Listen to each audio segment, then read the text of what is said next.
अस्सलाम वालेकुम and welcome back once again. एक दफ़ा फिर आपको खुशामदीद कहेंगे हमारी स्पेशल ट्रांसमिशन में। एशिया कप का सिलसिला जारी है और एक्साइटिंग मैचेस इसके लिए इस्तेमाल करना थोड़ा सा अभी मुनासिब नहीं होगा। गुज़िश्ता रोज़ जो मैच खेला गया किसी हद तक एक्साइटिंग मैच रहा और इससे पहले जो मैचेस हुए वो काफ़ी हद तक बारिश की वजह से बेनतीजा साबित रहे।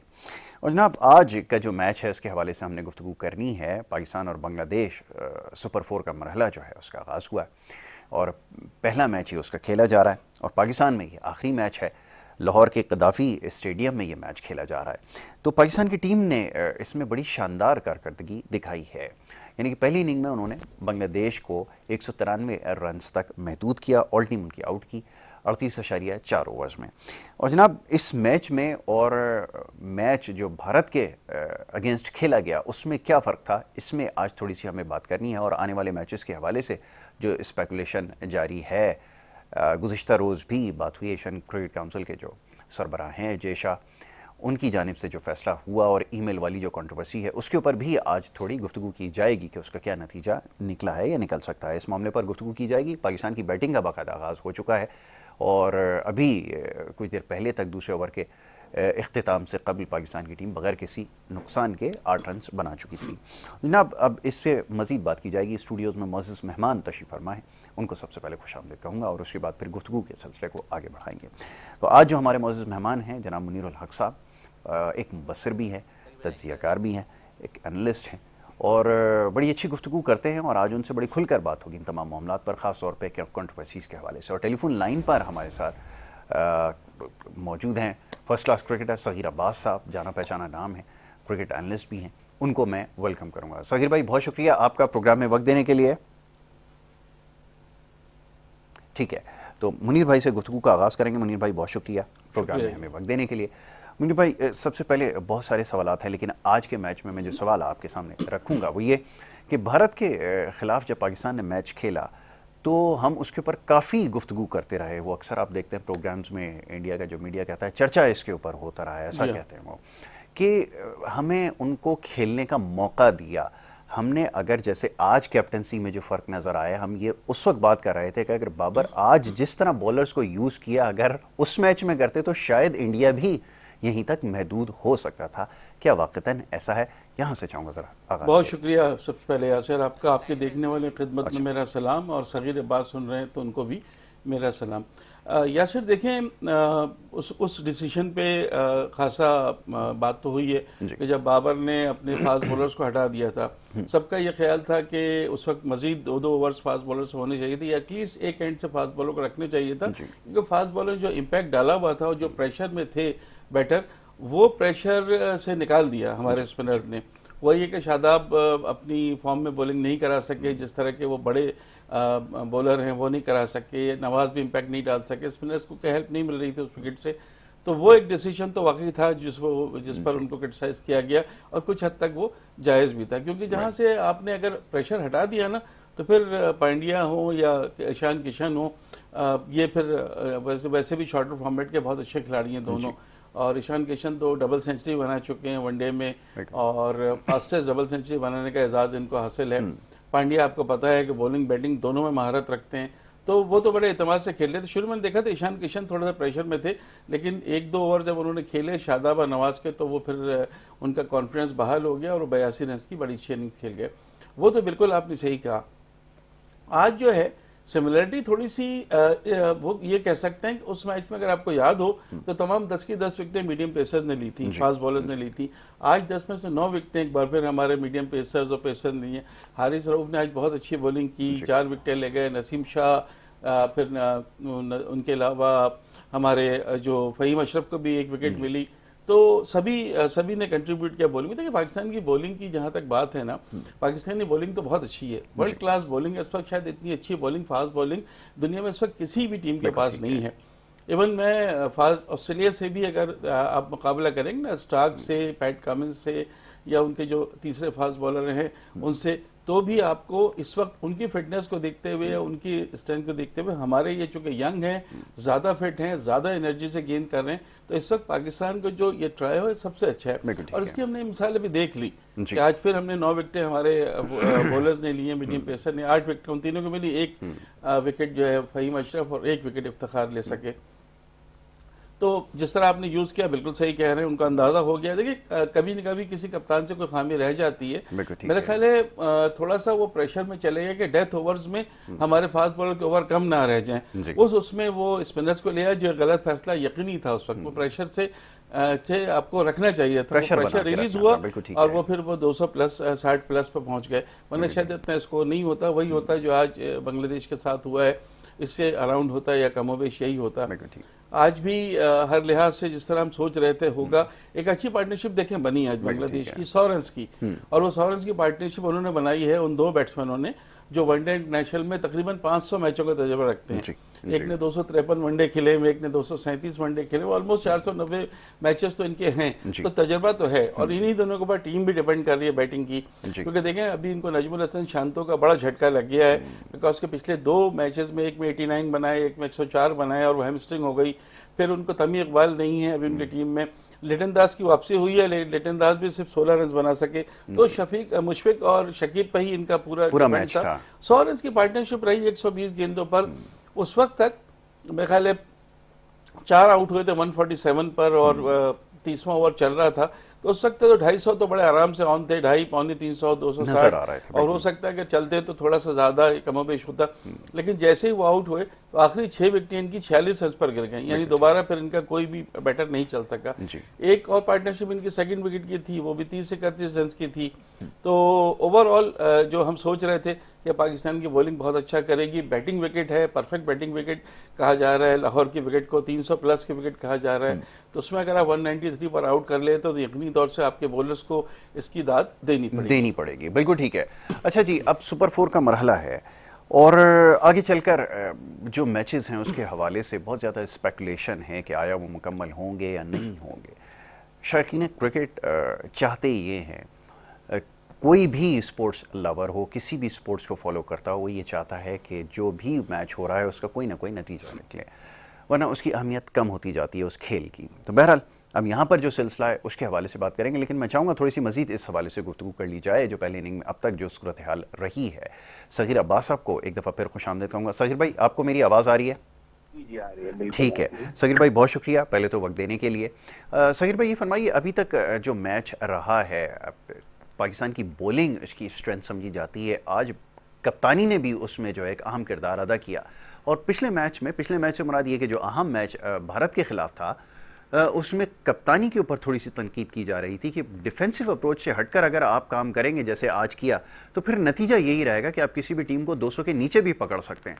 क्या आपको नजर आया फ़र्क? मैं चाहूँगा ज़रा सगीर भाई इसके ऊपर गुफ्तगू कीजिए। जी एक तो सबसे पहले उन्होंने एक मीडियम पेसर ऐड करके थोड़ा सा ये देखिए, स्पिनर्स को खेलना थोड़ा आजकल एशियंस को बहुत थोड़ा इजी हो गया। आप देखें एशियंस क्या, आप गोरों को भी ले लें, ऑस्ट्रेलियंस को भी ले लें, स्पिनर्स को खेलने में जरा आजकल ज्यादा महारत हो गई है। पहले जरा स्पिनर्स को गोरे भी हल्का खेलते थे, और क्योंकि हमारी विकेटें भी पाकिस्तान की बैटिंग विकेट हैं, लाहौर की आप ले लें, कराची की ले लें, और आपको थोड़ा श्रीलंका में फिर भी स्पिनिंग ट्रैक मिल सकते हैं। लेकिन ये है कि आज उन्होंने एक तो फहीम अशरफ को खिला के बड़ी अकलमंदी की, दूसरा है कि हाँ जैसे भाई बोल रहे थे कि आपको जब आपके एक टीम के 4 आउट हो जाते हैं और इतनी बड़ी टीम के, और आपके पास ईशान किशन फर्स्ट टाइम आप पाकिस्तान के खिलाफ मैच खेल रहे थे, हार्दिक पांड्या को तो नो डाउट बड़े अच्छे प्लेयर हैं, वो भी क्राइसिस में हमेशा स्कोर करते हैं और पाकिस्तान के खिलाफ तो वो भी स्कोर करते हैं, लेकिन उस वक्त उनपे भी अगर प्रेशर डाला जाता और ईशान किशन पे पेसर के 2-2 ओवर कराते रहते, अगर कोई बात नहीं, तो जरूरी नहीं है आपने आखिरी में 5-5 ओवर सबके रखने, किसी का 3 भी रख सकते हैं, किसी के 4 भी रख सकते हैं जो अच्छी गेंद कर रहा है। क्या पता उस वक्त एक आध अगर आउट हो जाता तो इतने जो 260 266 रन किए थे इंडिया ने, हो सकता है इतने ना होते।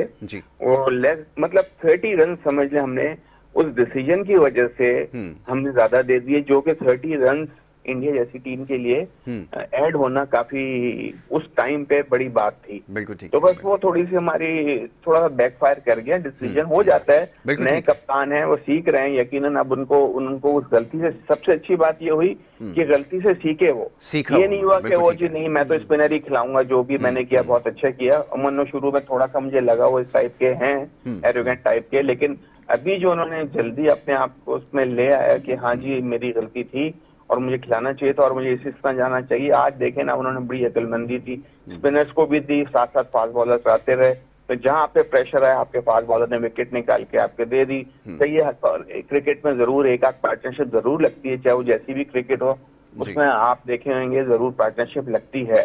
तो वो बिल्कुल लगी ठीक है। पार्टनरशिप, तो लेकिन उससे इतना आपको नुकसान नहीं हुआ। 190 रन करना, 194, जो कि लाहौर जैसी विकेट पे मेरे ख्याल में इनको प्रॉब्लम नहीं होनी चाहिए। इनको 7 विकेटों से मैच जीतना चाहिए। बिल्कुल ठीक अगर है। ज्यादा से ज्यादा आउट होते हैं तो 1-2 आउट तो यकीनन शायद हो जाए, लेकिन ये है कि मेरा ये ख्याल है कि ये पाकिस्तान को मैच आसानी से जीतना चाहिए। और यकीनन पेसर्स हमारे बहुत शानदार बॉलिंग कर रहे हैं। सबसे बड़ा ये कि आपके जो वन डाउन हारिस रऊफ आते हैं, एक्सपेंसिव जरूर होते हैं, लेकिन वो बिल्कुल ऑल आउट जाते हैं विकेट्स लेने पे। ठीक है ना, अगर उसमें अगर आपके 10-20 रन अगर किसी बॉलर को ज्यादा पड़ जाते हैं और वो अगर विकेट ले रहा है, तो ये बॉलर की कामयाबी है बिल्कुल कि ठीक वो है। आउट तो कर रहा है। और जब आउट करते हैं तो यकीनन प्रेशर दूसरी टीम पे आता है। वो जो आपके ज्यादा रन दिए होते हैं, पीछे वाला वो कवर कर लेता है, तो इतने नुकसान नहीं है। लेकिन ये कि जो आज उन्होंने स्ट्रेटेजी थी हमारे कप्तान की बहुत अच्छी थी, जो कि बड़ी खुशी हुई, उन्होंने बहुत अच्छी कैप्टनसी की और हमारे बॉलर्स ने एज यूजुअल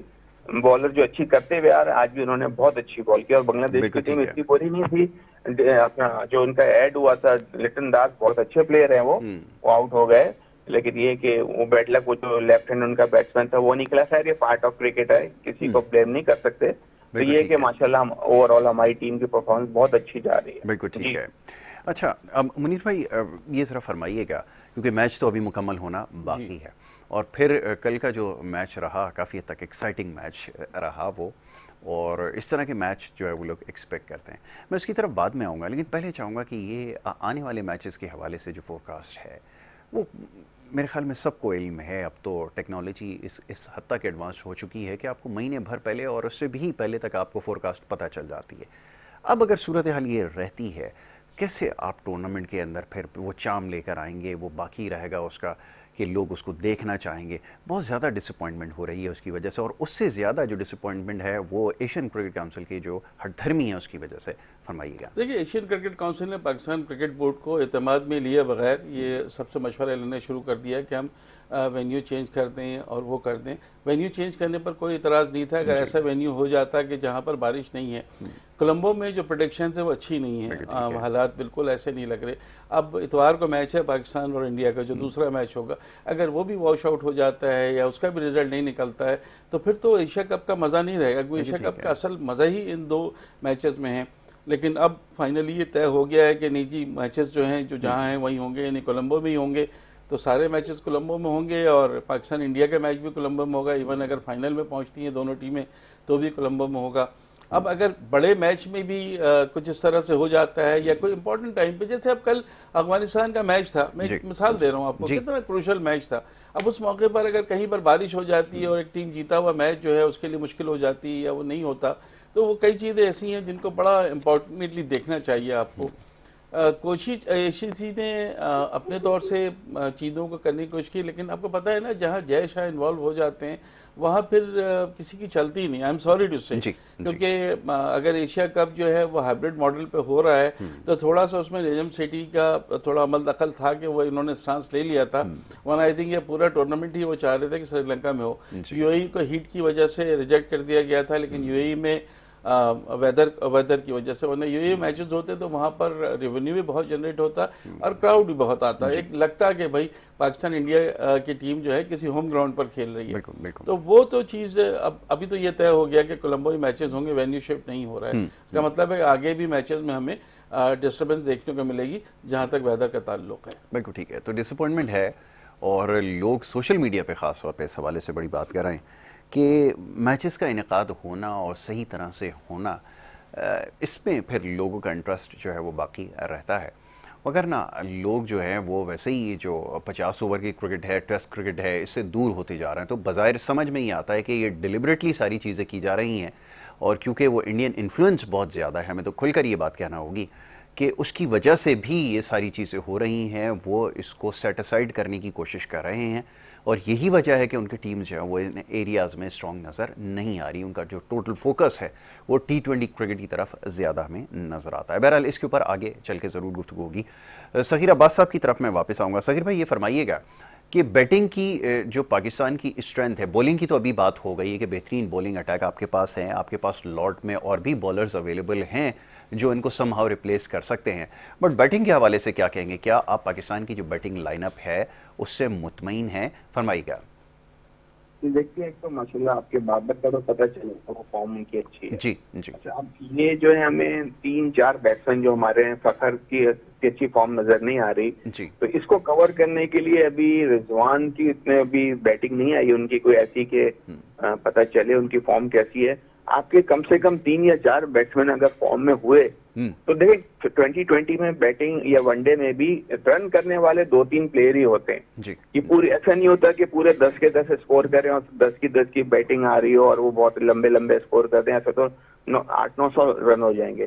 स्कोर करते हैं 2 या 3 प्लेयर, तो आपका जो एवरेज स्कोर रहता है 300 प्लस या 95 या 295 इसी तरह रहता है जब आपकी टीम अच्छा कर रही होती है। जी। तो ये है कि मुझे उम्मीद है और हमारी कंडीशंस जो हैं वो हमें सूट कर रही हैं। कोई हमें प्रॉब्लम ऐसी नहीं होनी चाहिए कि कहीं ज्यादा स्प्रिंग टीम नहीं है, ना ही कोई इतना भी हमें टीमों में ब्रेक नजर आया विकेटों में, क्योंकि थोड़ा सा हमें जहाँ पे ज्यादा टर्निंग विकेटें होती हैं और जहाँ पे ज्यादा सीमिंग विकेट होती है तो हमारी टीम स्ट्रगल करती है, जो कि हमें मानना पड़ेगा। जो हम आंखें बंद कर लेते हैं इस बात पे कि नहीं जी हमारी बैटिंग बहुत अच्छी है, लेकिन मैं नहीं समझता जहां आपको ज्यादा अच्छी टर्निंग विकेट मिल जाएगी और जहां ज्यादा सीम गेंद कर रहा होगा। खैर वो खाली पाकिस्तान का प्रॉब्लम नहीं है, सारी टीमों का ही होता है, लेकिन हमारी टीम थोड़ा ज्यादा पैनिक कर जाती है ऐसे मौकों पे ना। तो यही है कि इंशाल्लाह ताला एशिया कप है, एशिया में हो रहा है और विकेट भी हमारी साथ है। तो मुझे उम्मीद है इंशाल्लाह ताला कि हम फाइनल में जरूर पहुंचेंगे और इंशाल्लाह ताला मुझे उम्मीद है इंडिया की जो हमें टीम नजर आई है और जो हमें उनमें पैनिक नजर आया है ओपनर्स में, वो शाहीन शाह को तो बल्ला ही नहीं उठाते हैं अपना, वो कोशिश ये करते हैं कि उसको 5 ओवर निकाल दें, जो कि सबसे बड़ा गंदी मेरे ख्याल में उनकी स्ट्रेटेजी बनी हुई है ये। ठीक है, जो बॉल मिलने वाली है, जो अगर आप उसको ऑलरेडी इतना सर पे चढ़ा लोगे एक बॉलर को कि उसकी आप गंदी बॉल को भी हिट नहीं मारोगे तो बॉलर ने तो और चढ़ना ही है। और देखें, एक बॉल तो अच्छी आपको पढ़नी ही पढ़नी होती है। जी जी। ठीक है ना। तो इस वजह से वो यही है कि थोड़ा उनके मुझे स्ट्रेटेजी में थोड़ा प्रॉब्लम नजर आया। इंडिया वो हमसे काफी प्रेशर में खेल रहा है। अमूमन यही होता है जो बड़ी टीम होती है जिसमें उम्मीदें लोग ज्यादा लगाए रखते हैं तो उसमें थोड़ा अंडर प्रेशर वो ज्यादा आ जाते हैं। ना कि हमें पाकिस्तान पे इतना प्रेशर थोड़ा इंडिया से कम है, क्योंकि ज्यादातर उनके मीडिया भी फजूल चीख रहा होता है जी कि ये वो कर देंगे, हम वो कर देंगे, तो उनको इन पे मीडिया को तो कोई प्रॉब्लम नहीं होता, लेकिन इनके प्लेयर पे जितना प्रेशर आता है एज ए प्लेयर, क्योंकि मैं भी क्रिकेट खेल चुका हूँ, मुझे भी पता है कि इस तरह की बातों में जो आपके एक्सपेक्टेशन ज्यादा रखते हैं तो आप पे प्रेशर आता ही आता है। तो इस वजह से थोड़ा सा इंडियन पे प्रेशर ज्यादा। और माशाल्लाह हमारे ये नहीं है कि बॉलर्स ने प्रूव नहीं किया, हमेशा उनके खिलाफ अच्छी बॉलिंग की और उनके मेन प्लेयर को शुरू में आउट कराई ही है उन्होंने। 4-5 विकेटें, 3-4 विकेटें तो वो शुरू में ले ही लेते हैं। वो अंडर प्रेशर फिर वही जैसे कल कुछ थोड़ी मोटी गलती हो गई, इस तरह उन्होंने रन किए हमारे खिलाफ जितने भी किए, लेकिन माशाल्लाह अभी फिलहाल पाकिस्तान मेरे हिसाब से फेवरेट जा रहा है, क्योंकि वो प्रेशर में भी कम है और उनके हौसले काफी बुलंद हैं लास्ट मैच की वजह से भी, और उनकी बैटिंग भी इतनी बुरी नहीं है, जो कि मैंने 2-3 लड़कों की फॉर्म देखी है, माशाल्लाह बहुत अच्छी फॉर्म है। तो उम्मीद यही है कि हमारी टीम बहुत अच्छा परफॉर्म करेगी। बिल्कुल ठीक है। अच्छा जी, मुनीर भाई थोड़ी सी बात कर ली जाए ज़रा गुज़िश्ता रोज़ जो मैच हुआ है, ये इसका जो क्लाइमेक्स था वो बड़ा अजीब सा था, और यहाँ पर मैनेजमेंट के ऊपर भी जो अफगानिस्तान की है बहुत सारे उनके ऊपर सवालात हुए हैं, और बहुत सारे लोगों ने ये पैगाम भेजे कि ये क्या इंटरनेशनल लेवल के ऊपर और पहले ज़माने में तो मुझे याद है कि ऐसा नहीं हुआ करता था कि स्टूडियो के अंदर इंटरनेट की सहूलत होती होगी या कभी टीवी भी लगा होता होगा, तो वो तो अंपायर से जाकर बात करनी पड़ती होगी। लेकिन आज तो आपके पास सारी चीज़ें, अपडेट्स भी आपके पास आ रही हैं, लैपटॉप आपके पास लगे हुए हैं, आपके पास सॉफ्टवेयर है, सारी चीज़ें आ रही हैं। तो ये जो कुछ हुआ कि आप बिल्कुल आकर और चूक गए कि आपको ये नहीं पता था कि कितने रन्स आपने स्कोर करने हैं ताकि आप अगले राउंड के लिए क्वालिफाई कर सकें, ये हुआ क्या है, ज़रा ये फरमाइए। देखें, एक तो फिनिशिंग टच जो है वो अफगानिस्तान का नहीं हो सका, क्योंकि पहले तो हम ये बात करते हैं कि उनको 37.1 ओवर्स में 292 बनाने थे, तो वो तो वहां तक वो पहुंच भी गए थे ऑलमोस्ट। लेकिन जब मुजीबर रहमान आउट हुए तो उसके बाद राशिद खान का भी आपने देख लिया, और फिर तमाम जो टीम और ड्रेसिंग रूम जो था वो सब समझ गए थे कि जी मैच जीत के भी हम नहीं पहुंचेंगे। लेकिन वहां पर ये बिल्कुल सही है, जोनाथन ट्रॉट जो हेड कोच है, इंग्लैंड के बड़े मशहूर बैट्समैन रहे हैं और आजकल कोचिंग कर रहे हैं उनकी, उन्होंने भी बाद में इसको कहा कि उन्हें किसी ने बताया नहीं था कि अगर उनकी टीम 37.4 या 37.5 ओवर्स में 295 कर लेगी तो भी वो क्वालिफाई भी कर सकते हैं और मैच तो वो जीत ही जाएंगे। यानी एक छक्का लगा देते, तो छक्का लगाना जरूरी था, क्योंकि अगर 1-2 रन बनाते तो 292 हो जाते, तो फिर तो वो मैच भी वो हो जाता।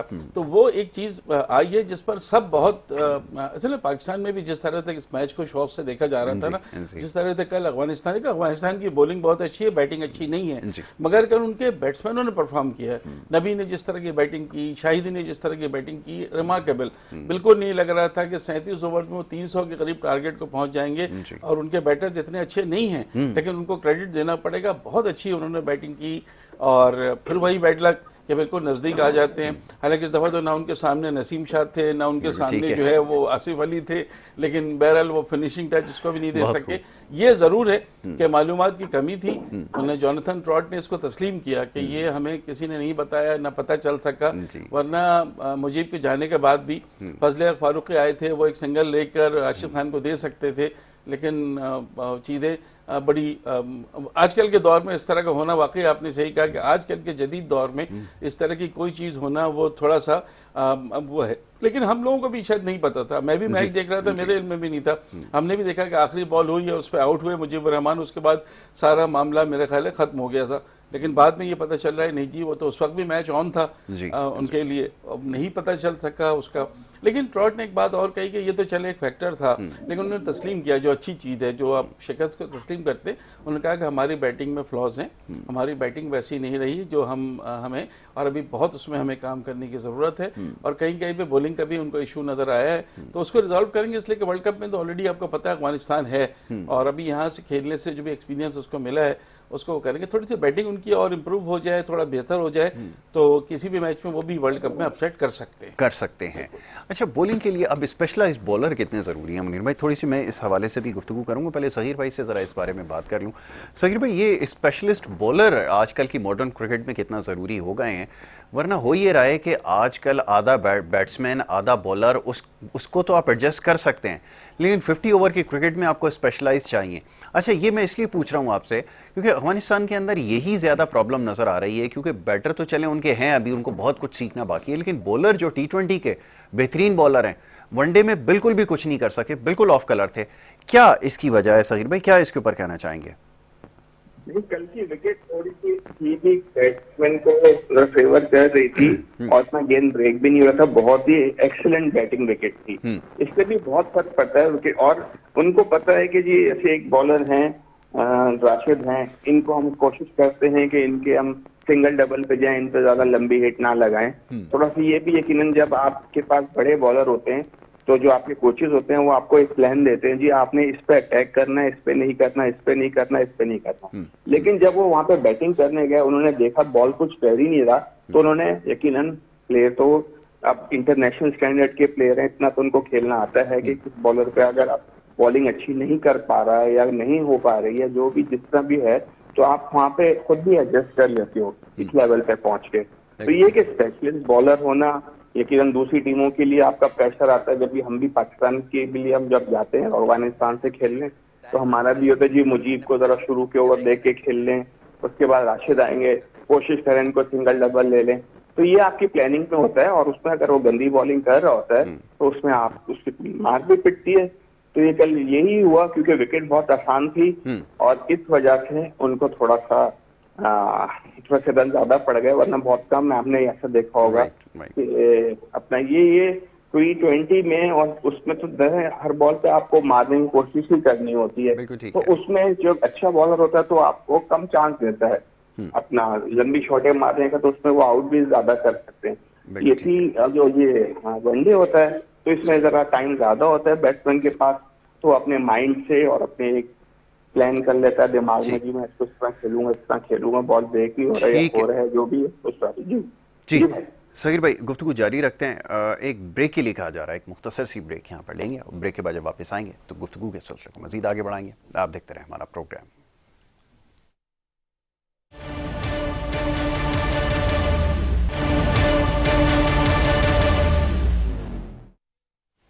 वेलकम बैक वंस अगेन, एक दफ़ा फिर आपको खुशामदीद कहेंगे। ब्रेक पे जाने से पहले गुफ्तगू का सिलसिला जारी था। स्टूडियो में मौजूद मेहमान हमारे साथ मौजूद हैं मुनीरुल हक साहब, और टेलीफोन लाइन पर हमारे साथ मौजूद थे सगीर अब्बास साहब, जिनसे अब दोबारा हम रब्ता करते हैं और गुफ्तगू के सिलसिले को आगे बढ़ाएंगे। मैच की ताज़ा सूरत हाल बता दी जाए। इस वक्त ताज़ा तरीन सूरत हाल ये है कि 5 ओवर का खेल मुकम्मल हुआ। दूसरी इनिंग में पाकिस्तान की टीम ने 15 रन बनाए बगैर किसी विकेट के नुकसान पर, और इस वक्त ग्राउंड से जो खबर आ रही है वो ये कि एक जो बरकी कुमकुमे जिनको कहा जाता है, वो लाइट बल्ब जो है वो जिस टावर पे नस्ब हैं वो बंद हो गया, जिसकी वजह से खेल को रोकना पड़ा है। Technical fault. अब आगे आप फरमाइए। चल, ये तो टेक्निकल फॉल्ट हुआ है, जल्द से जल्द दूर हो जाए तो अच्छा है, इसलिए कि पूरी दुनिया की नज़रें लगी होती हैं मैच पर। मैं थोड़ी सी बात आपने सगीर साहब से की, फ़खर ज़मान की उन्होंने बात की, थोड़ा सा आपने ऑलराउंडर्स की बात की। देखिए, फ़खर के बारे में एक बात तो तय है कि अगर फ़खर फॉर्म में है ना तो बहुत बहुत बड़े प्लेयर हैं, वो तो फिर इतना डिस्ट्रक्टिव बन जाते हैं मुखालिफ बैट्समैनों के बॉलर्स के लिए कि वो नहीं, वो डबल सेंचुरी बना चुके हैं, 193 बना चुके हैं, चैंपियंस ट्रॉफी में उनकी यादगार सेंचुरी हम सब देख चुके हैं। लेकिन जब वो फॉर्म में नहीं होते ना तो बड़े लो एवरेज प्लेयर नजर आते हैं। अभी देखिए 7-8 इनिंग से उनकी कोई परफॉर्मेंस नहीं है, तो अब अगर आप वो देखते हैं हम कि एक अच्छी इनिंग अगर उनकी हो गई तो फ़खर ज़मान बन जाएंगे, लेकिन नहीं हो सकी तो फिर आपके पास बेंच में अब्दुल्ला शफीक बैठे हैं, उनको ट्राई करने में कोई हर्ज नहीं है, बहुत टैलेंटेड, बहुत पोटेंशियल है।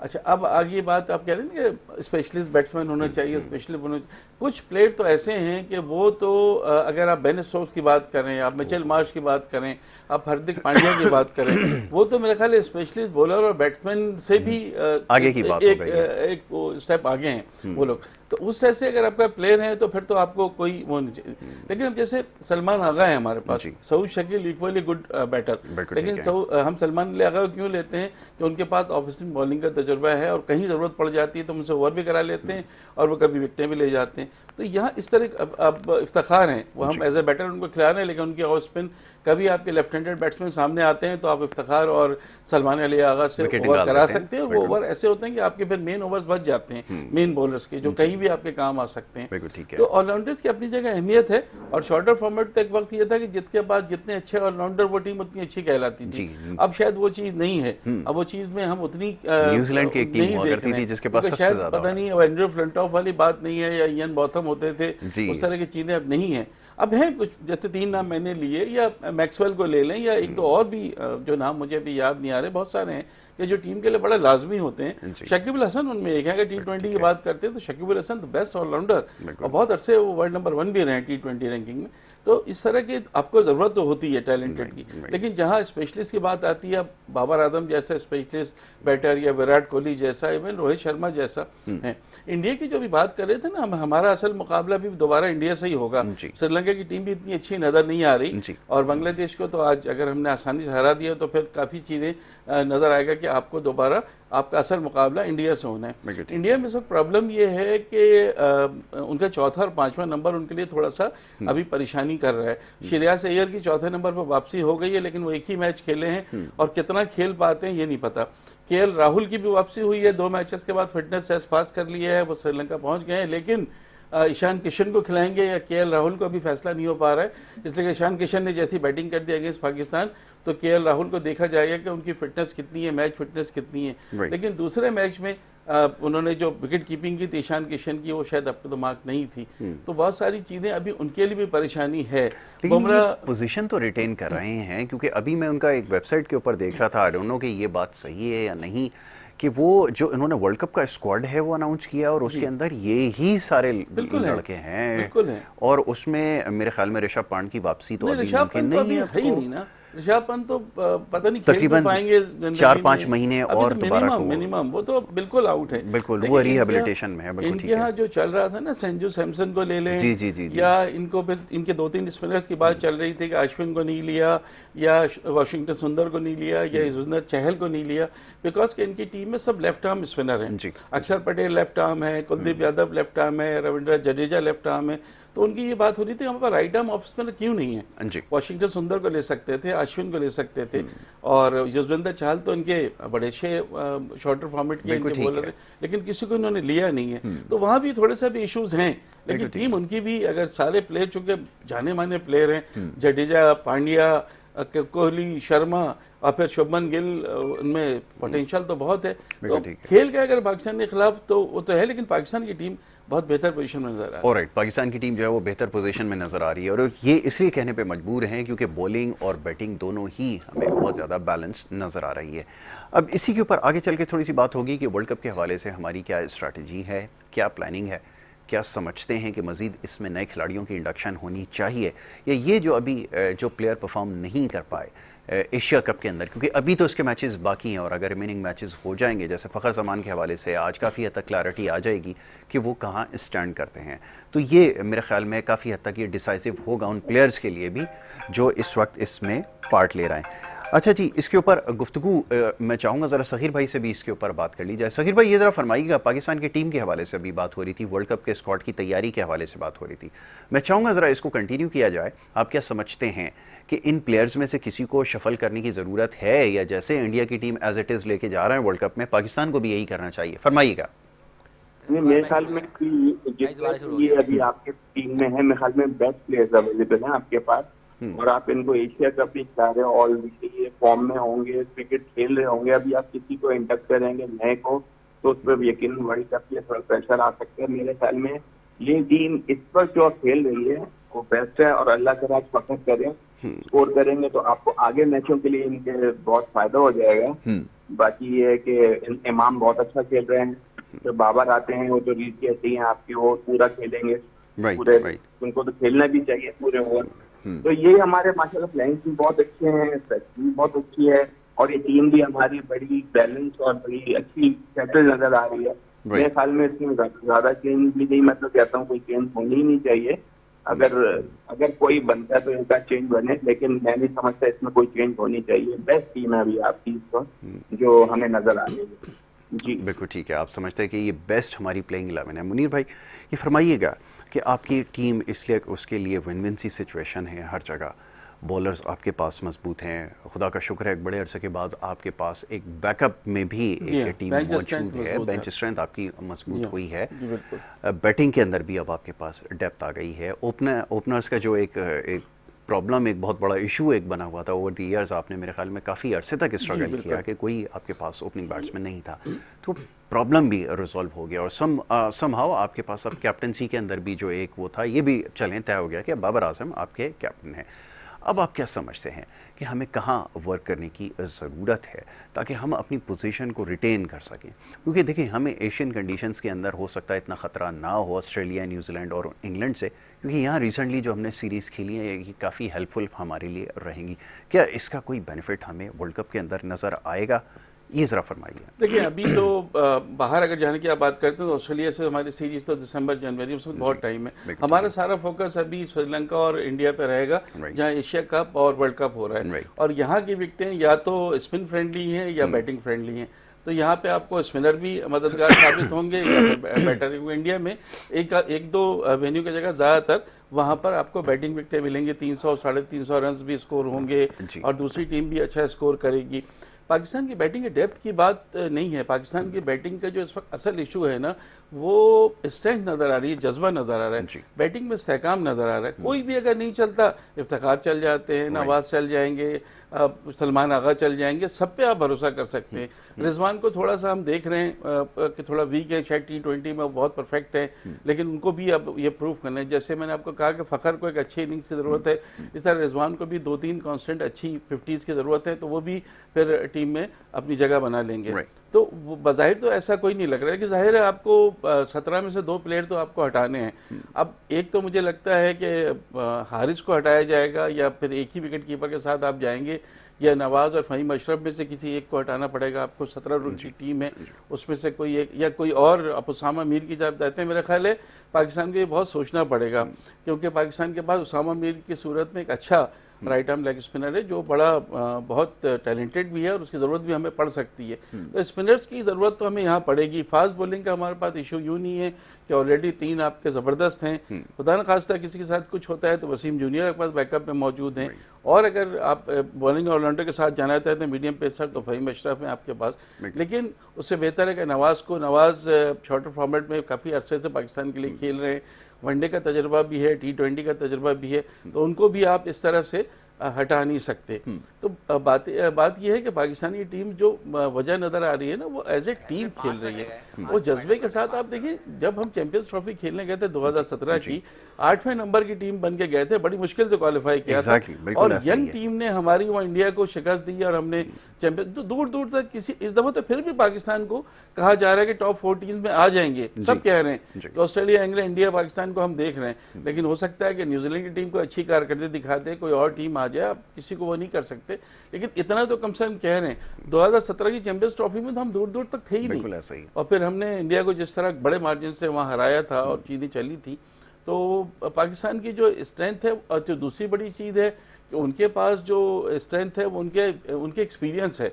उनके पास सिर्फ 2 खिलाड़ी ऐसे हैं जो पाकिस्तान की पूरी टीम से ज़्यादा मैचेस खेले, अगर हम शर्मा की और कोहली की बात करते हैं, फिर उसके बाद जडेजा की बात करें या पांड्या की बात करें, सब बहुत इनका एक्सपीरियंस हो गया। पाकिस्तान के पास एक ही एक्सपीरियंस प्लेयर हैं 100 से ज़्यादा मैच खेलने वाले, बाबर आजम, बाकी किसी के 60 हैं, किसी के 40 हैं, किसी के 50 हैं, इस तरह से मैचेस हैं, लेकिन यंग हैं, एनर्जेटिक हैं, पोटेंशियल है, और जिस तरह वो खेल रहे हैं, चढ़ कर खेल रहे हैं। पाकिस्तानी टीम की कामयाबी की वजह ही यासिर ये हो गई है कि पाकिस्तान ने डिफेंसिव टेक्निक छोड़कर अब आ गए हैं अटैकिंग क्रिकेट पे, लेते हैं, तेज खेलते हैं, खौफ से हट गए हैं, हार की खौफ नहीं है, और यही चीज़ ने आपको टेस्ट सीरीज भी जितवाई है, इसी चीज़ ने, बल्कि आप देखें कि आपने जो हमारी इमर्जिंग एशिया कप हुआ था उसमें भी हमने इंडिया को हराया था, तो अभी भी आप एशिया कप में अभी तक आप बहुत अच्छा खेल रहे हैं। तो अटैकिंग क्रिकेट खेलें और अपने पूरे पोटेंशियल के साथ खेलें, और जो जज्बा चाहिए होता है ना, जब भी हम जीते हैं, 92 देख लें, 2009 देख लें, 2017 देख लें, आपकी टीम एक जज्बे के साथ खेलती थी, पीछे कोई पॉलिटिक्स नहीं होती थी, ड्रेसिंग रूम का माहौल बहुत अच्छा था, और हर खिलाड़ी अपने पूरे पोटेंशियल के साथ खेलता था, तो कामयाबी मिलती थी। आपने बिल्कुल ठीक कहा कि अपने जज्बे के साथ जब भी पाकिस्तानी टीम ने खेला है, कामयाबी उसका मुकद्दर बनी है, और सूरत हाल इस वक्त भी ऐसी ही नज़र आ रही है। लेकिन ये एक ऑन द फील्ड स्पोर्ट्स हो रहा है, गेम हो रहा है, और एक ऑफ द फील्ड हो रहा है। वो जो ऑफ द फील्ड है वो उसके ऊपर हावी नज़र आ रहा है, जो ऑन द फील्ड होना चाहिए या हो रहा है, तो ये भी एक बहुत बड़ा मसला है। अब आज मॉडर्न एरा के अंदर हम देख रहे हैं कि जो क्रिकेट डिप्लोमेसी है, या जो बोर्ड के अंदर जो लोग बैठे हुए हैं, अगर ये प्रॉपर कोई डिप्लोमेट्स नहीं है तो फिर उनको मुश्किलात हैं। अब ये क्रिकेट बोर्ड के चेयरमैन, जैसे हम देख रहे थे एक दिन कबल, जो है वो राजीव शुक्ला और वो रॉजर बिनी के हाथ पकड़ के लहरा रहे थे, बड़ी अच्छी बात है, बड़ा अच्छा जेस्चर है, लेकिन अनफॉर्चुनेटली उसका एंड रिजल्ट जो है वो क्या निकला है ये आपके सामने है, तो ये अभी क्वेश्चन मार्क बाकी है। सगीर भाई, लास्टली मैं चाहूँगा ज़रा इस हवाले से भी बात हो जाए, क्योंकि वक्त मेरे पास महदूद है, मैं आपके कमेंट्स इसके ऊपर चाहूँगा कि ये बड़ी हमारे यहाँ एक अजीब सी सूरत हाल रहती है कि हमारे यहाँ तो हर 1 महीने के बाद, 2 महीने के बाद नया चेयरमैन क्रिकेट बोर्ड आ रहा होता है, तो चीज़ें कैसे हम सही तरह से पिच कर सकेंगे, कैसे अपना केस को टेकअप कर सकेंगे। कहीं पर अगर बात मनमानी हो तो सबसे बड़ा प्रॉब्लम ये आता है कि हमारे पास तो हमारा जो सबसे बड़ा जो उसका सरबराह है बोर्ड का, वही खुद उसकी नौकरी खतरे में रहती है, फिर मामला कैसे हल होंगे, ये जरा फरमाइएगा। जी बिल्कुल, सेटबैक तो है, आप बिल्कुल सही कह रहे हैं कि नए आ जाते हैं 3 महीने बाद, लेकिन चेहरे तो वही रहते हैं ना। सबसे बड़ी डिसअपॉइंटिंग बात ही यही है, आपके पास ले देंगे कुछ 8 कोच रह गए और 8 सिलेक्टर रह गए। ये देखे भाई पाकिस्तान में किसी को सिलेक्ट करना ही नहीं आता और ना कोई कोच है, जो अफसोस इस चीज का होता है। मतलब इतना बड़ा पाकिस्तान, और अभी इंतमाम आ गए, अब ये जाएंगे तो जो पुराने थे वो आ जाएंगे। मतलब हुकूमत के साथ लोग भी चेंज होते रहते, लेकिन शक्लें अमूमन 99% वही रहती हैं जिनको एक दफा देखा हुआ। जी आपने सही कहा, आपने 4 साल देखा है, अब फिर आप उसको दोबारा लेके आ रहे हो। एक सिलेक्टर को आपने देखा, उसकी कारकर्दगी एंड में क्या आ रही है, जो भी फिर आप उसको लेकर आ रहे हो दोबारा। किसी चेयरमैन को पता ही नहीं है, एक आपके अलावा रमीज जैसे थे, जैसे प्लेयर थे, उनको पता था हर चीज का।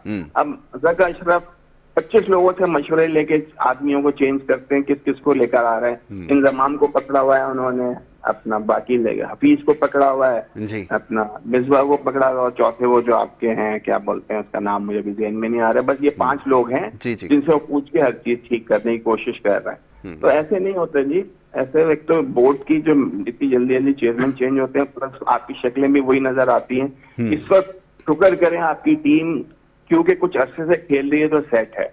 अगर आपकी टीम में अभी ये विनिंग जो आपकी चल रही है, माशाल्लाह आप जीते जा रहे हो, अगर ये ना होती, खुदा ना खासा एक आध मैच हमारे भी होते, हम लोग अंडर प्रेशर होते, फिर आपकी टीम का हाल देखने वाला होता है इस वक्त। लेकिन खुशकिस्मती ये है आपका बोर्ड तो 0 है, उसको तो छोड़िए, लेकिन माशाल्लाह आपके लड़के जो इस वक्त हैं जान मार रहे हैं, एक होके खेल रहे हैं। सबसे बड़ी खुश आइन बात हमारी क्रिकेट की ये है। लेकिन आप ऑफिशियल्स को तो छोड़ ही देना इस वक्त। बस ये है कि इंशाल्लाह ताला हमारी ये उम्मीद है कि जिस तरह लड़के जेल होके खेल रहे हैं और जिन जैसे हमारा कॉम्बिनेशन बना हुआ है, बॉलर आपके माशाल्लाह 100% देते हैं, उसकी आपको रिजल्ट मिलता है। आपके बैट्समैन 100% देने की कोशिश करते हैं, 100% से ज्यादा परसेंट है नहीं, और जो कि हमारे ऊपर माशाल्लाह लोग देते हैं और दे रहे हैं, आपकी पूरी कोशिश कर रहे हैं। वो अलग चीजें ना हो या हो, लेकिन माशाल्लाह से एक जोश नजर आता है। एक टीम जेल होके खेल रही होती है तो मजा उसी चीज का है देखने में। तो वो आपकी खुशकिस्मती है कि माशाल्लाह अभी आपकी टीम एक है, और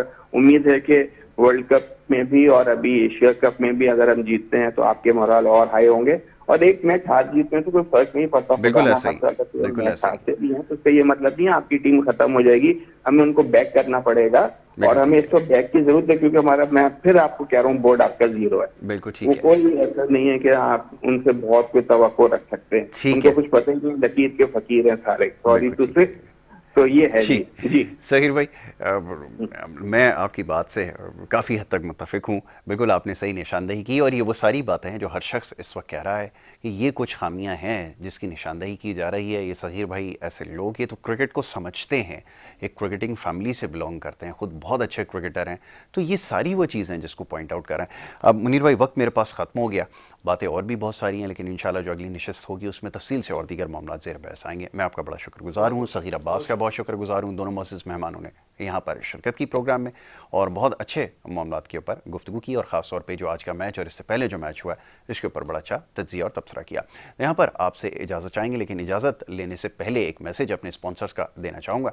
क्रिकेट जो है ये सीज़न है और इसके बाद वर्ल्ड कप का सीज़न है, लेकिन इस वक्त अगर एशिया कप आप देखना चाहते हैं अपने मोबाइल फ़ोन के ऊपर, तो तमाशा ऐप आप इसके ऊपर डाउनलोड कीजिए, और डाउनलोड करने के बाद आप इसके ऊपर देख सकते हैं। और अगर आपको इंटरनेट का कोई प्रॉब्लम है तो जैज़ आपके लिए लेकर आया है एक ज़बरदस्त ऑफ़र। इसमें आपको पूरे महीने के लिए फ्रीडम है, आप इसको सब्सक्राइब कीजिए और उसके बाद अनइंटरप्टेड आप मैच देखिए तमाशा ऐप के ज़रिए। और फ़ैन के लिए बहुत कुछ है, आजकल हर तरफ हम देख रहे हैं फैंस को जो है बहुत ज़्यादा सपोर्ट किया जा रहा है, तो जैज़ भी लाया है फैंस, एक पल्स के नाम से सिलसिला उन्होंने शुरू किया। आप इसकी वेबसाइट को गो थ्रू कीजिए। मज़ीद डिटेल्स जानने के लिए इजाज़त चाहेंगे, मोहम्मद यासिर को और हमारी टीम को दें इजाज़त। अल्लाह निगहबान।